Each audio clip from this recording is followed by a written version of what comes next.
Hey everyone, and welcome to another edition of Burton Borders. And I've got some breaking news for you. I've been called up by Chelsea. They want me to sign up to be one of their defenders. This comes on the back of the news that you cannot be punished for pulling somebody's hair. Welcome to the Burton Borders. Ain't got no time for no stallers, yeah. We are the risers, we're not the fallers. Our channel is growing wider and taller. Yeah, we're here to give you the news about your dear beloved Blues, yeah. So if you like this YouTube channel, like, subscribe and turn on that bell. Yeah.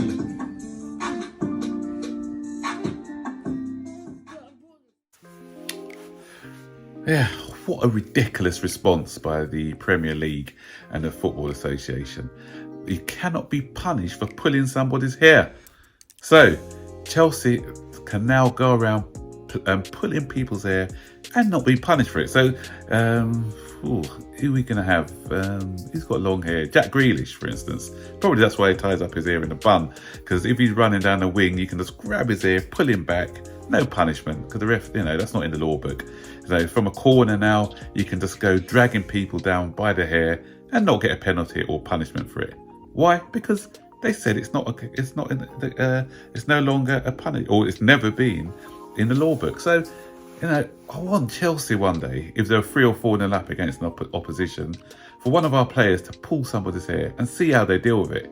And if they punish them, then we've got grounds for an appeal, because they've already set a precedent, right? The things they do to try and protect these referees is ridiculous. Anthony Taylor and Mike Dean, because Mike Dean, he's got to take a fair share of the blame as well, because he's seen the incident on VAR. And for me, I'm saying, what is the point of VAR? Why is VAR there? It's pointless, because it's always subjective, and it's going to be on who they favour, because VAR is meant to cut out all these controversial decisions. It's not done that. If anything, it's brought more controversy to the game of football. I was actually out last night, and I was having a conversation with a friend of mine who's a referee. He referees at non-league level, and he was saying that how they didn't put how they didn't pull up hair pull, how they didn't stop the game for that hair pull is beyond him. And he's trying to protect the referees, because he is going to try and protect them, because he's being a referee himself, but even he couldn't justify that. And they also said, surprise surprise, that Anthony Taylor is still going to be getting Chelsea games. He's not going to come off Chelsea games. If it was Liverpool or Manchester City complaining, then maybe a different outcome. But interestingly enough, Mike Dean is not going to be on VAR duty next week. I thought that guy had retired anyway. He's retired from refereeing. Just get out of the game altogether, because whenever that game, that name is coming. With Anthony Taylor, I can say bias against Chelsea, but Dean is just a terrible referee anyway, because lots of Premier League clubs don't like him.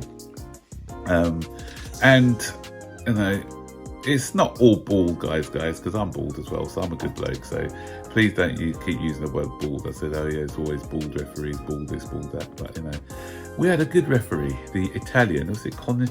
I can't remember his first name.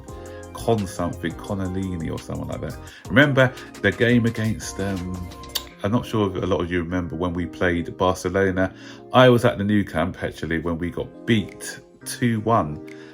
By them. We were winning the game courtesy of an own goal by Belletti, who then went on to play for Chelsea. And then we had a man sent off by Anders Frisk.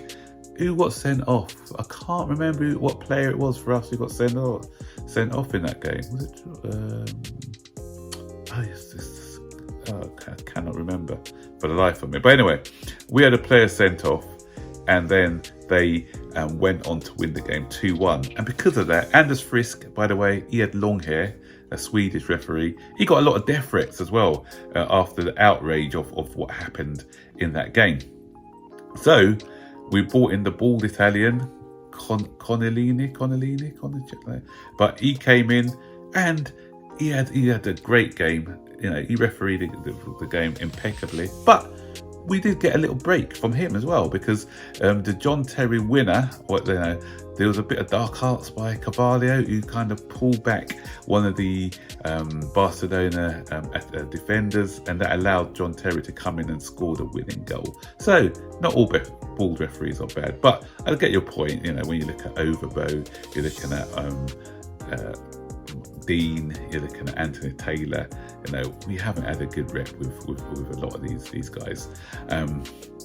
But I did a video ages ago about Anthony Taylor, and the thing is, whenever he referees a Chelsea match, Chelsea fans worry, and that is a big worry for everyone, because we always know that something's going to happen.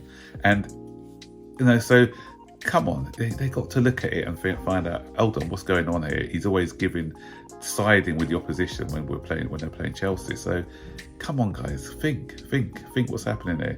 And this guy needs to be, would I say investigated, but taken out of the firing line, taken out of the Chelsea match, because all it's doing is creating the more and more decisions will go against Chelsea. What is happening there? I fear for him one day, because I fear that one of our fans is just going to flip one day and he'll get attacked. I don't know. I'm not saying I want it to happen, but that is going to happen. I mentioned about death threats for Anders Frisk. There were death threats, I think, for Overbo in the past. So you are creating this. The FA and the Premier League, they're creating this by giving him the big games for Chelsea, because one more bad decision and I think somebody will flip. So, what do you think? Do you think he needs to be out of our games? Do you think it's Chelsea fans overreacting, or is there something in this? Silly question really, but stick your comments in the section below. And don't forget, as always, to like, subscribe, turn on all post notifications to be notified every time we make a new video.